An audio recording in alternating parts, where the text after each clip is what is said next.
In today's class, we will study about the healthcare by balanced diet and yoga. So, this topic is very important for the paramedical students, radiology students, as well as for the MBBS students. All the medical students require to know about the health benefits, about the different diets, balanced diets, because बहुत सारे ऐसे patients होंगे जो आप लोगों के contact में आएंगे जिनको आपको बताना पड़ेगा कि उनको किस हिसाब से अपनी डाइट को लेना है जिससे वो ठीक हो। ठीक है, तो अभी हम लोग पढ़ेंगे कि किस तरह से हेल्थ का ध्यान रखा जा सकता है with the balanced diet. So what is diet? Diet क्या होता है, क्या मीनिंग है डाइट का? A diet is all that we consume in a day. एक दिन में हम जो भी चीज़ें खाते हैं उसको डाइट बोलते हैं। किस हिसाब से हमने खाना खाया, हमारी डाइट क्या है? क्या हमारी डाइट रोज़ की दाल भात है, दाल चावल है, दाल चावल सब्जी है, हम अपनी डाइट में हमेशा दही का यूज़ करते हैं, या हम लोग बर्गर, पिज़्ज़ा, पास्ता, ये सब हमारी डाइट का हिस्सा है। तो this is what diet is, that we consume, जो हम लेते हैं इन अ डे, किसी भी दिन। आगे इसके बारे में हम पढ़ेंगे fats, proteins, carbohydrates etcetera. So the healthy diet and the balance diet. Healthy diet क्या होता है? Healthy diet is one that helps maintain or improve overall health. A healthy diet provides the body with essential nutrients, that fluids, micronutrients and adequate calories.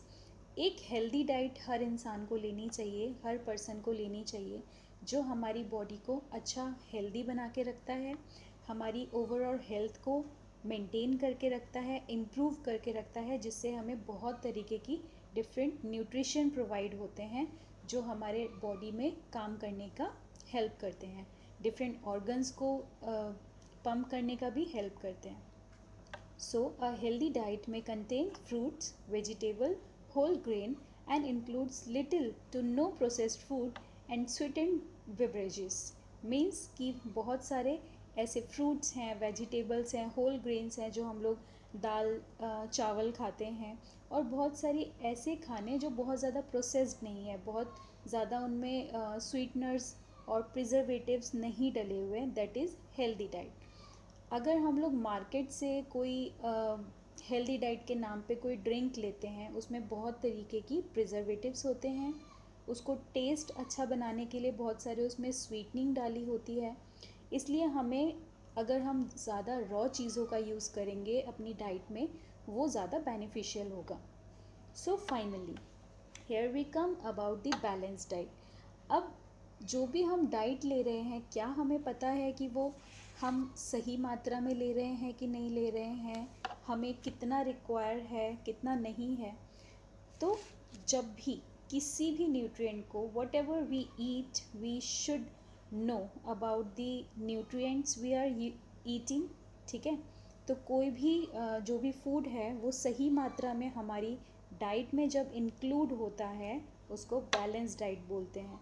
इसके नाम से ही हम लोग बोल सकते हैं कि बैलेंस मतलब ना बहुत ज़्यादा ना बहुत कम। तो कोई भी ऐसी डाइट जो हमारी बॉडी को प्रॉपर अमाउंट में न्यूट्रिएंट्स प्रोवाइड करता है, that is the balance diet. So depending upon कि आपका एज क्या है, आपकी सेक्स क्या है, क्या हेल्थ कंडीशंस हैं, और आप किस तरह का काम करते हैं, इन कुछ पॉइंट्स के अकॉर्डिंग हम लोगों की जो डाइट है, बैलेंस डाइट है, वो बहुत ज़्यादा डिपेंड करती है। ओके, सो अब बैलेंस डाइट इंक्लूड्स, अब कौन से न्यूट्रिएंट्स होते हैं बैलेंस डाइट में, दैट इज़ फैट्स, कार्बोहाइड्रेट्स, हम लोग इसको भी आगे पढ़ेंगे।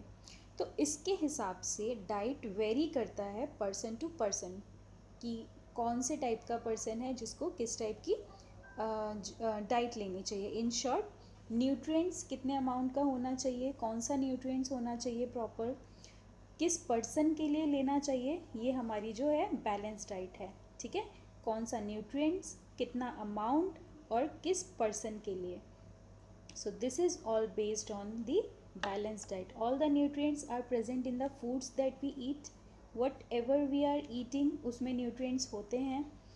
Different food items have different proportion of nutrients present in them that we all know. हम कोई भी फूड खाते हैं उसमें ज़रूरी नहीं है कि अगर उसमें कार्बोहाइड्रेट्स हैं, सपोज़ आलू में और बनाना में, तो उसमें इक्वल अमाउंट होगा. नहीं, एक specific amount of carbohydrates present है. हो सकता है किसी में कम है, किसी में ज़्यादा है. तो इन चीज़ों का हम लोगों को पता होना चाहिए. The requirements of the nutrients depends on the age, gender and health of the person that we have already discussed before. Okay, like yes, importance of the balanced diet से पहले मैं आपको ये बताना चाहूँगी कि जो सपोज़ कि आप चिल्ड्रन हैं, कोई चिल्ड्रन है, उसका ग्रोइंग एज बहुत ज़्यादा है, उनको बहुत ज़्यादा दाल पिलाया जाता है, आपको पता है, because they require a lot of amount of proteins. Also for the pregnant women, उनकी भी जो है बेबी है, तो उसके लिए भी उनको प्रोटीन की बहुत ज़्यादा अमाउंट में ज़रूरत पड़ेगी. बट इसका मतलब ये नहीं है कि उनको दूसरे न्यूट्रिएंट्स नहीं चाहिए, उनको हर तरह के न्यूट्रिएंट्स चाहिए, पर साथ में उनको ज़्यादा क्या चाहिए, प्रोटीन चाहिए. मतलब वो अपनी डाइट में जो भी चीज़ें ले रहे हैं उन सब में सबसे ज़्यादा प्रोटीन का अमाउंट होना चाहिए. उसी तरह से अगर कोई लेबोरियस पर्सन है, means who are doing very physical work, जैसे कि खेत में काम करते हैं या फिर दूसरे फिज़िकल बहुत सारे वर्क होते हैं, तो they require a lot of carbohydrates and fats.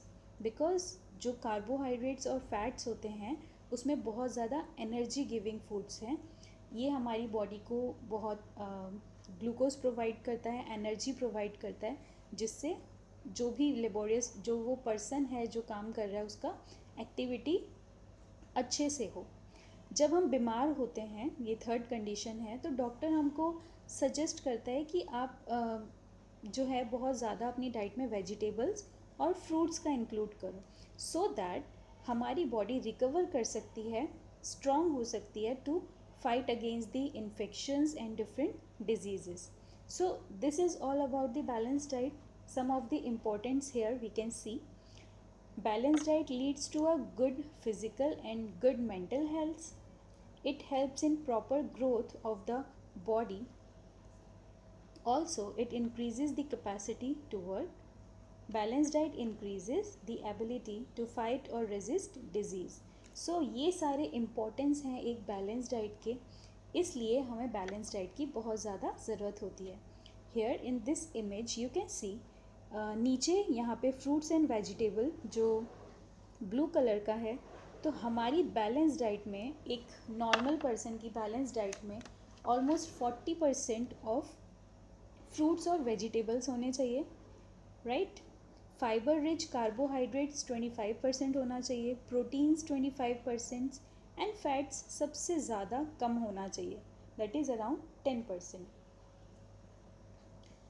Finally हम बात करते हैं कि कौन सी न्यूट्रिएंट्स होते हैं, कौन से डिफरेंट कंपोनेंट्स होते हैं जो हमारे फूड में प्रेजेंट होते हैं, जो ये सारी हम लोगों को एनर्जी प्रोवाइड करते हैं और डिफरेंट वर्क प्रोवाइड करते हैं. सो based on the nutrients, there are 3 different categories of food.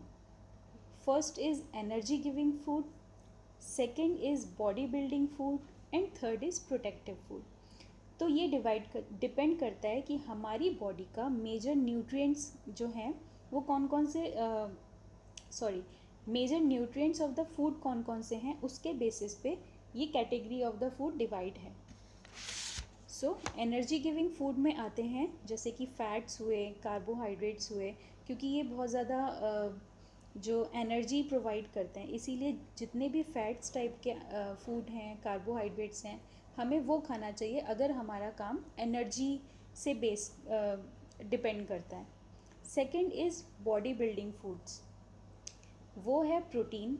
आपने इवन जिम में भी देखा होगा, जितने भी लोग जिम जाते हैं वो जो ट्रेनी होता है वो आपको प्रोटीन डाइट बहुत ज़्यादा लेने के लिए बोलते हैं, जिससे आपकी बॉडी बिल्ड होती है. और वो आपको कई तरीके की पाउडर्स भी प्रोवाइड करते हैं जो आप लोगों को नहीं लेना चाहिए. बट प्रोटीन का जो यूज़ होता है वो हमारी बॉडी को ग्रोथ और डेवलपमेंट के लिए बहुत ज़्यादा हेल्प करता है. जैसे कि बच्चों का हमने बात किया कि बच्चों को ग्रोथ चाहिए, उनका डेवलपमेंट होना चाहिए, तो उस टाइम पे उनको प्रोटीन की रिक्वायरमेंट होती है। एंड थर्ड कैटेगरी आती है that is protective food. Protective food वो फूड्स होते हैं जो हमारी बॉडी को डिफरेंट इन्फेक्शन से बचाते हैं, that is vitamins, minerals and fibres. ठीक है, तो बहुत सारे ऐसे विटामिन्स हैं, मिनरल्स हैं, फाइबर्स हैं, अगर हमारी बॉडी में उसकी कमी हो जाएगी तो बहुत तरीके की बीमारियां हो सकती हैं। तो इनकी कमी की वजह से हमें बहुत सारे इन्फेक्शंस, डिजीज़ हो सकते हैं। तो इसलिए इस कैटेगरी का नाम हमने दिया है प्रोटेक्टिव फूड। तो मेजर न्यूट्रिएंट्स ऑफ फूड कौन से हुए? That is fats, vitamins, minerals, fibres, protein, carbohydrates. और कुछ लोग क्योंकि अपनी डाइट के अंदर वाटर को भी इंक्लूड करते हैं, इसलिए ये एट्थ है, बट सेवेंथ है, बट बेसिकली जो ये 6 मेन न्यूट्रिएंट्स हैं वो हमारी फूड में होने ही चाहिए in a balance manner. So here एक और चीज़ मैं इसमें ऐड करना चाहूँगी। जो भी आप खाना खा रहे हैं उसका जो डिपेंड करता है कि उसकी कुकिंग किस हिसाब से हो रही है। ठीक है, तो कुकिंग के बेसिस पे भी हमारी डाइट डिपेंड करती है, क्योंकि अगर आप दाल बनाते हैं और अगर दाल को आप बहुत ज़्यादा वॉश कर देंगे तो उसकी वजह से उसके अंदर जितने भी न्यूट्रिएंट्स हैं, प्रोटीन्स हैं, वो सब निकल जाएगा। इसलिए दाल को बहुत ज़्यादा वॉश करके नहीं बनाना चाहिए। वेजिटेबल्स को बहुत ज़्यादा काटने के बाद धो के नहीं बनाना चाहिए, या फिर उसको उबाल के उसका पानी फेंक नहीं देना चाहिए, क्योंकि वो सारे जो न्यूट्रिएंट्स हैं वो उस पानी के संग थ्रू आउट हो जाएंगे। और साथ ही साथ आपने देखा होगा कि छोटे बच्चों को बहुत ज़्यादा दाल का पानी पिलाया जाता है, क्योंकि उसमें प्रोटीन्स बहुत ज़्यादा होते हैं। और जैसा कि हमने अभी तक पढ़ा कि बॉडी बिल्डिंग के लिए प्रोटीन का बहुत ज़्यादा रिक्वायरमेंट होता है। तो यहाँ पे हमने अभी जितने भी major nutrients of the food हैं उसके बारे में बात किया। अब पढ़ते हैं कि कौन कौन से फूड्स हैं जो इस डिफरेंट कॉन्स्टिट्यूएंट्स में आते हैं। तो नॉर्मल कॉन्स्टिट्यूएंट्स ऑफ डाइट में जैसे कि फर्स्ट है हमारा फैट्स। तो some part of our energy requirement is fulfilled by fats. Fat can be found in fatty foods such as butter, ghee, oil, cheese, etc. Proteins, we need proteins for growth purpose and to repair the wear and tear of the body। जैसे कि हमने पहले भी बात की, ये उसी को हम एक लैंग्वेज में लिख रहे हैं जिससे कि हम बहुत अच्छे से अपना एग्ज़ाम प्रिपेयर कर सकें। Protein also helps in building muscles. It is found in dairy products, जैसे कि स्प्राउट्स खाते हैं, मीट, एग, चिकन एक्सेट्रा। पर जो हम एग खाते हैं, जो उसका येलो पोर्शन होता है, that is not the protein part. So इसीलिए जब भी आप लोगों को डॉक्टर प्रोटीन रिच फूड खाने के लिए बोलते हैं तो वो बोलते हैं कि आप जो उसका सेंटर पार्ट है उसको ना खाएं, उससे कोलेस्ट्रॉल भी आपका हाई हो सकता है, तो आप उसको अवॉइड कीजिए। चिकन भी अगर आप खाते हैं तो बहुत ज़्यादा फैटी पोर्शन नहीं खाना चाहिए, तो उसमें भी आप लोगों को कई चीज़ों का ध्यान रखना पड़ेगा। Carbohydrates need the energy to process and it is fulfilled by the carbohydrates. Carb provide us energy, right? Carbohydrate can be found in rice, wheat, chapati, breads, etc. एक और चीज़ मैं आपको इंटरेस्टिंग बताऊंगी कि आपको जिम वाला बोलता है कि आप एक दो जो है चपाती भी खाइए, रात को मत खाइए, रात को प्रोटीन ज़्यादा खाइए, फाइबर्स खाइए। उससे क्या होगा, फाइबर्स आपकी बॉडी में बहुत जल्दी जो है हेल्प करता है डाइजेस्ट करने के लिए, helpful in the food digestion. ठीक है, इसीलिए रात के टाइम पे कार्बोहाइड्रेट हमें नॉर्मली भी नहीं खाना चाहिए, हमें प्रोटीन अपनी डाइट में लेना चाहिए, हमें मिनरल्स, विटामिन्स, फाइबर्स लेने चाहिए। सो कार्बोहाइड्रेट्स राइस वगैरह में होता है तो रात को अवॉइड करते हैं उसको, और एक दो चपातियाँ ले सकते हैं।